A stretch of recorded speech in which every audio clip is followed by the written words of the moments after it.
Oh, we're live.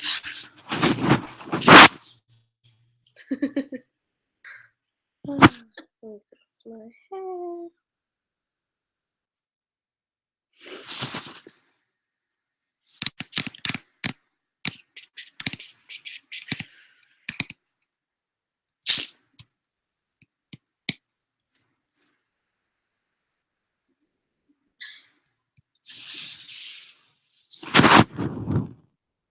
Now we wait.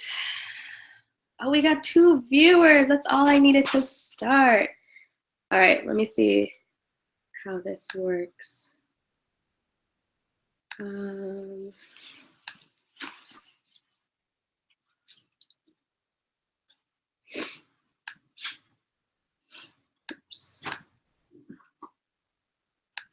Cool. All right, 4 viewers now. Sweet. If you can all, this is my first time on YouTube Live, so I think there should be like a chat box. If you can like type something in there, test it out. I'll test it out.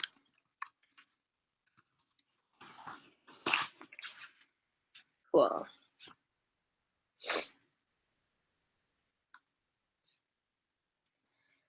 All right. So I guess I will start because it's lunchtime on a Wednesday, and I'm sure we all want to go back to Facebook. Hopefully you can all hear me and see me. There's really not a lot of feedback from end as to what I can see or do. Anyway, welcome. I'm Melissa. I wanted to host a little Google Hangout just so I can answer questions. I get a lot of questions about starting a co-working space or a conference, and that's a lot of coffee dates. And so I figured we could just kill a few awesome birds with one little Google Hangout stone. So I'm just going to go down the list of questions I have, and if you have any other ones, feel free to either put them in the chat box if you can see it, or tweet me at Ring the Alarm, or text me if you have my cell phone number. I don't know. So we shall commence. Okay. So first question is, how did you successfully establish yourself as an entrepreneur? So that is an awesome question. It's something that I'm still working on. Success is, in the eye of the beholder. And so a few things that I've done that have helped create,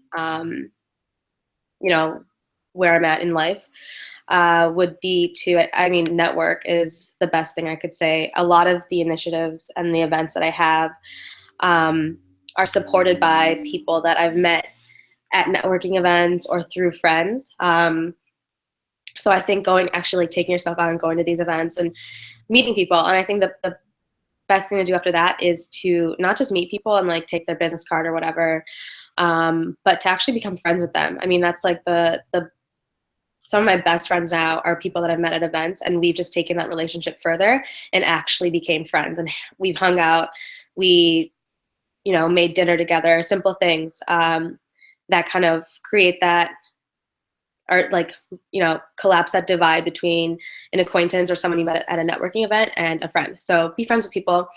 Another thing I did was trade services a lot. I love helping other friends or small business owners.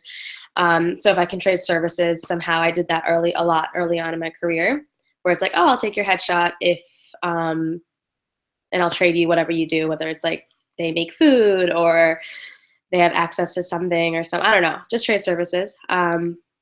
The other thing I'd say would be to always just keep learning. My design aesthetic has changed so much since like college days and early entrepreneurial days, and that's just because I'm constantly learning. I'm constantly soaking up just everything from Pinterest and other resources, and teaching myself like new things and taking classes and online workshops. There's so much you can learn online. So just keep learning and keep bettering yourself as an entrepreneur. And if you know there's something like a weak spot that you suck at, finance or accounting or design, like you just be aware of like the skills or the knowledge of it. You can always hire someone to do those aspects of your brand, but it's always a good idea to just still know like the jargon or know like the basics of it. So keep learning. And then the last tip I'd say on how to successfully establish yourself as an entrepreneur is to be kind. Treat people the way you want to be treated, and hopefully karma will have your back. Next one, conference pricing. Where do you start? And planning, I guess. So some of you attended the Fearless Conference, which was awesome. Thank you for attending. Photos will be coming soon. And as I said, like last week, I'm sorry. But conference pricing. So I am an Excel junkie, Google Doc junkie. So create an Excel document. And on one tab, I had just a bunch of tabs. On one tab, I created costs. So I had a list of expenses. So anything from like the stickers that we had to order and put out envelopes, the stamps that we bought to mail things out to people, any signage we purchased, any props or decorations, the food, whatever. So put all the expenses on one, and also create stuff that you think you might. So if you have to buy tote bags for the goodie bags, research that stuff and put like at least estimated costs.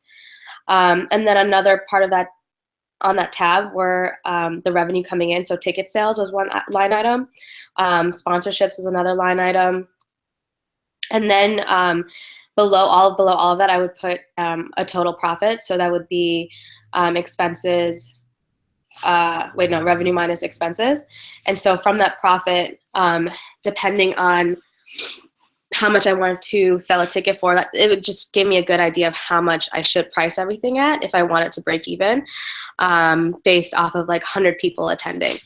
And so you just kind of like guess. It's also the value that you're providing. So if you're providing a lot of value with like awesome speakers or whatnot, you can up the conference price a little. Venue costs, be aware of that. We had to purchase insurance, which was like $130 for the venue. So that's something that I didn't expect. But there's going to be unexpected costs. So kind of like fluff the prices a little, and then divide by your goal of how many people you want to attend or how many can fit in the space. And stay organized. That's important. Next question. Okay. How do you host a Google Hangout? So hopefully this is working and this is a success, but they switched Google Hangouts or Hangouts on Air to YouTube Live. So just Google YouTube Live. You have to have a YouTube account, and then you can live broadcast like I'm doing now. And you can live broadcast and do whatever. And then that saves onto your YouTube account. So that's why I use this service. I mean, you could also do Facebook Live. There's other options, but this is also content I can put on my blog as well, and like direct people to for questions or answers or whatever they might have. It's pretty simple, but make sure you have a YouTube account. In regards to building a social media following, what are some things a realtor could do to stand out? So this is an awesome question and pretty specific. So I think if you are in a business or industry where, you know, it's not the most exciting, creative field, so you have to think outside the box. So as a realtor, maybe you can like partner with other organizations that aren't real estate, or connected to real estate or anything in your industry, and partner with these other organizations and maybe host some events or panels or speaking events or open houses with the access you have at these other empty apartments or condos or whatever. Just really think outside the box and create these connections with other organizations or people in them, because you never know, you know, who you might be able to utilize or partner with down the line. Another thing is to be consistent with your social media posts. So I love to post like at least once a day, sometimes up to like, I don't know, 8 times a day, maybe a few times if I have a lot of cool photos or if I'm traveling. So be consistent with your posts. Have a really clean online presence. So if you have your own website, you know, make it cool. Make it visually appealing, have great images. People love quotes, so try and do some like inspirational quotes.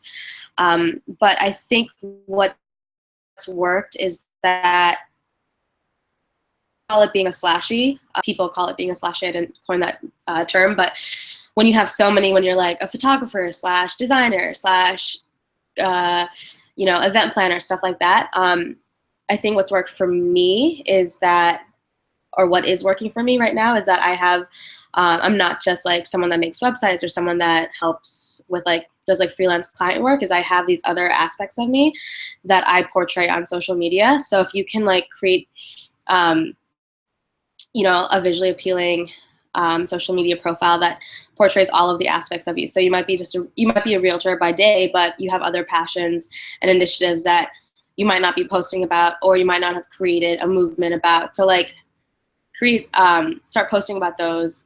Also, engagement's very important. So something you can do to stand out is like really engage with people on a human level, so that when someone is thinking about buying a house or whatnot, they'll remember you. Like, oh yeah, this person's always been commenting and is like always supporting and liking my stuff. Let me reach out to him or her and ask them about the market, and that could turn into a client. So like engagement and like being yourself on social media, and not just like selling, is a really helpful idea, and you're less annoying as well. So yeah, try that. Next question. Maybe we can be done by 1, which would be awesome. But again, feel free to text, tweet, snap, whatever. Email me some questions if you want. All right, so the next one for this Pick My Brain session is, how do you gain ideas to start your own company? Also, I'm broke and have college debt. How can I make it happen? So, FYI, everyone's broke and everyone has college debt. It's reality. It's tough. There are so many ways you can start a business without a lot of money, and I have never gotten like huge investment or funding. My mom chipped in some money for when I opened up the Hive for like the deposit, but other than that, it was all bootstrapped, meaning I paid for it through my client work, or the random legal jobs that I had to do. So I think the first step is to teach yourself some skills in terms of how to market yourself. So I've saved a lot of money because I can create my own websites, and that's something that I just spent time figuring out, trial and error, through WordPress, or you can create a cool Squarespace. That's also an idea. Like if you can figure out how to kind of do a lot of the business stuff on your own, you'll save a ton of money. So if you can figure out how to run your social media and create graphics using stuff like Canva or PicMonkey. I mean, I use Photoshop and Illustrator, so those are also, the best options. If you can invest in like a camera and learn how to like shoot well and take awesome photos, you'll save money on the product photography for your product-based company, or whatever you want to start. You'll save a lot of money on that. So don't let college debt stop you. I think that should maybe at least be a little motivation for you to start a business. That's my motivation, is like, all right, what can I do this month to pay rent and pay off all my bills? And then I just think of like cool events or something else I can offer to clients or whatnot. And then how do you gain ideas to start your own company? So I've always just kind of looked around. When you start a company, you have to make sure you're completely passionate about it. And if you're not, it's going to show in the work. It's going to just, yeah, it's going to show in the product that you put out. And sorry, I'm a little sick, but figure out what you're passionate about, what you, like how you want to change the world, I think. And it could be as simple as something that's already being done, but you doing it in a different way, aka your own tone or your own voice or your own style. You don't have to like, spin the wheels constantly thinking of like what's something super innovative and different that I can create. You can just put your own spin and twist onto something that's already being done.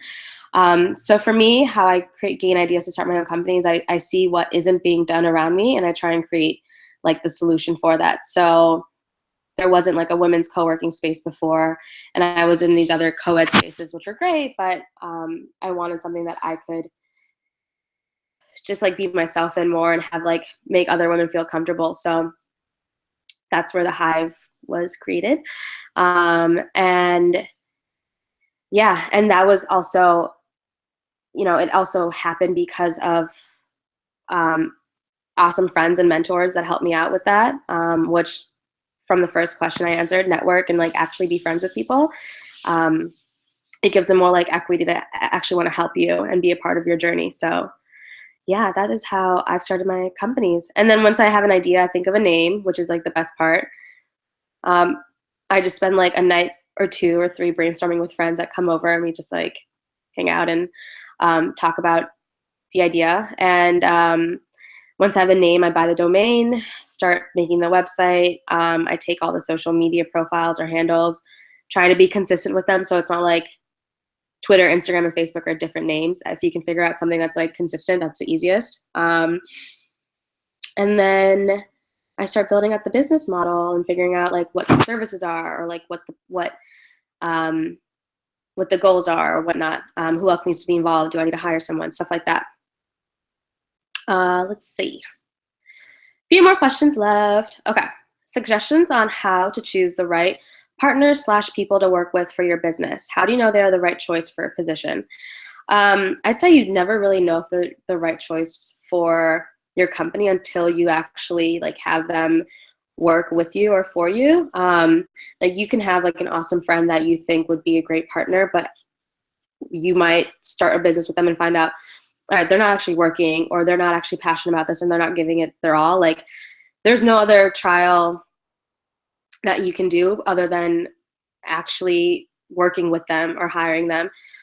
So suggestions on how to choose the right people. A trial period is always good, and maybe within that trial period have like a contract or just like some terms of agreement, like, hey, if you're not feeling this, no hard feelings, but like let's let each other know within like 90 days or whatnot. If you're trying to hire someone under you, again, trial period would be fine, whether that be with like an intern or actual employee. I like to like work with people that are willing to, you know, hustle and struggle with me. I think there's like a huge benefit to, especially in the startup world, like I wouldn't want to work with someone that isn't also struggling or in it as much as I am, than my boss. So like, for instance,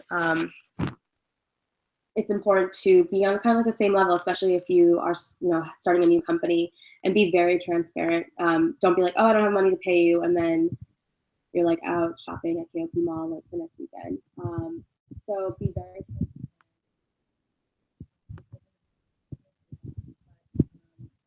yeah, I would say the best way is to like try have a trial period, and if it's with like a potential co-founder or partner, what you can do is try a smaller project, not the main project out. So try a smaller project for a few months or whatever, or like, hey, let's host an event and see how, you know, how we work together, and if this works well, maybe this could lead to us starting a larger initiative. So that's always helpful. Let's see. And that's like it's a safer way before you dive into something bigger with like more money involved. Suggestions for finding and networking with people in similar enterprises as your own that you can learn from, work with, and help each other grow, even if they're already established and you're just starting out. So finding and networking with people, what do I do? I mean, Facebook is awesome. So I sometimes just go to like the Facebook events and see what's happening in the area. And I might just show up and stand in the corner.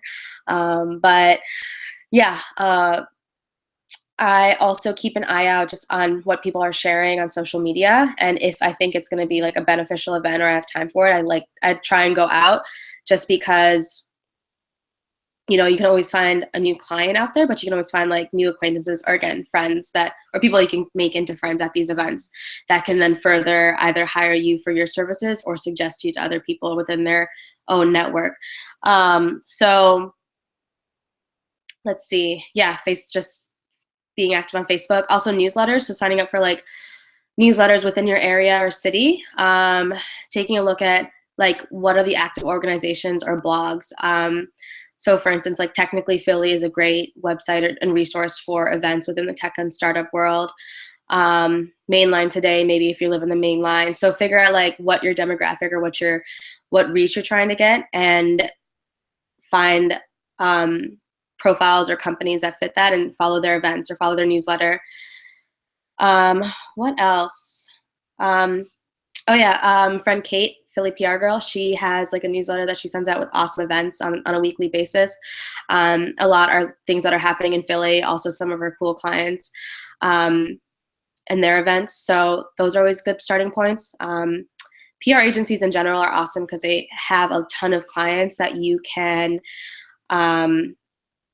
potentially work with or go to one of their events. Or for the conference that I plan, for instance, I sometimes reached out to PR agencies saying, hey, do you have any clients that would fit this bill? I'm hosting a women's conference. Any of your clients want to be involved or speak, for instance? So that's like another way, another tip is PR agencies. And then part of that question is like, if you want to learn, work with them, help each other grow.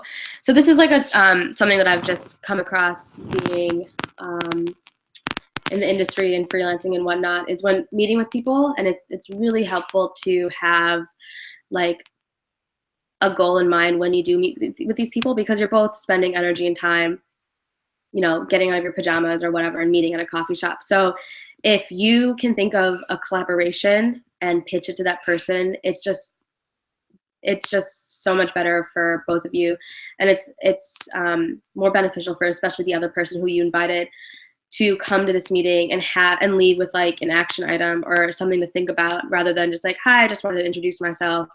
It's like, cool, that's awesome, nice to meet you, but how can we collaborate? Because that's what I think is key, is collaboration. And so meeting with people, especially if they're in your industry, is also a great idea, just to create allies.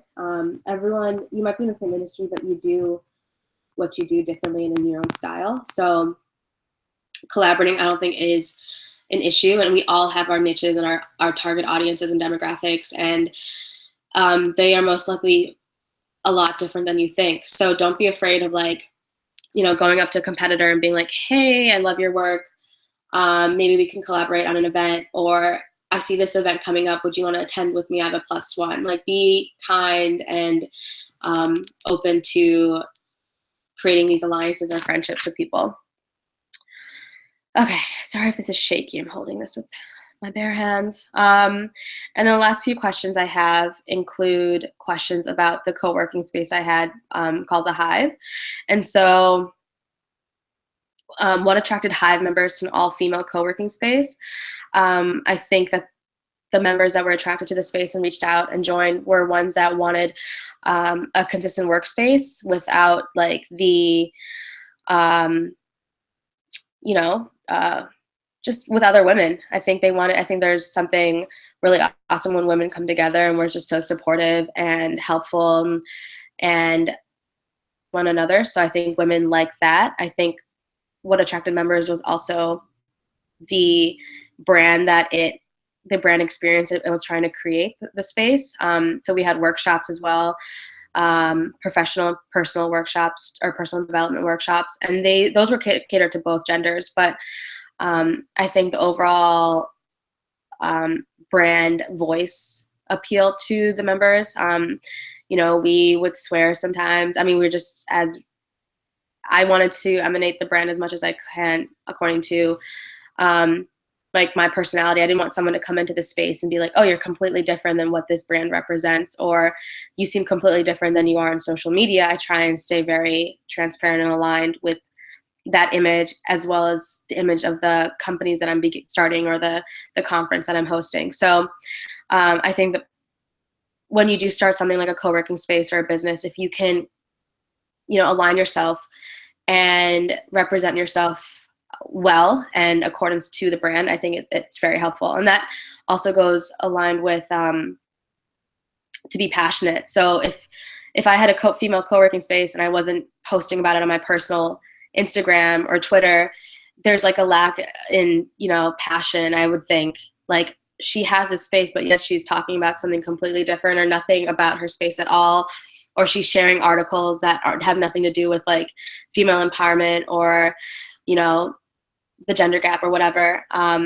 There would be like a little disconnect. So kind of you have to represent everything you touch online, you should represent it kind of as well as you can if you're going for like that brand alignment.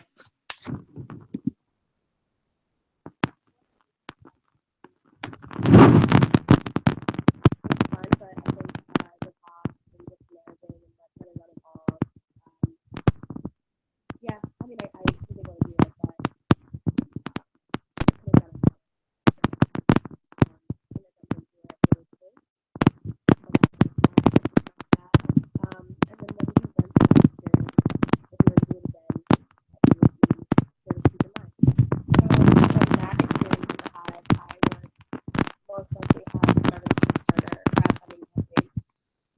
One of the reasons why I was making money, and that was because, you know, I don't want to blame myself, but I think there was a lack in the business model, and how to monetize that business. And if I had funding for like a year's worth of rent, then I would have been able to focus more on like the creative solutions and growing the space and growing the membership, and hiring people to help me underneath, and work with me to grow the space in the community. So I would have definitely looked for funding before I started. I had this light bulb idea and I jumped at it. But yeah, if I were to start it again, I would take my time and do it right for sure. And that is Pick My Brain 101 on this lovely Wednesday afternoon. I'm just going to check Twitter if there's any comments or questions, but feel free to email me some other questions or comments you might have, and maybe I can turn this into like a monthly thing where I just talk to myself in the camera in someone's random apartment because my Wi-Fi wasn't working today. So thank you to Pallavi for letting me sit in her awesome psychedelic couch setting. And that is that. So thank you all for tuning in live in Philadelphia, Kensington. And hope you all learned something and we can do this again. All right, cool. I'm going to stop broadcasting. Have a great day.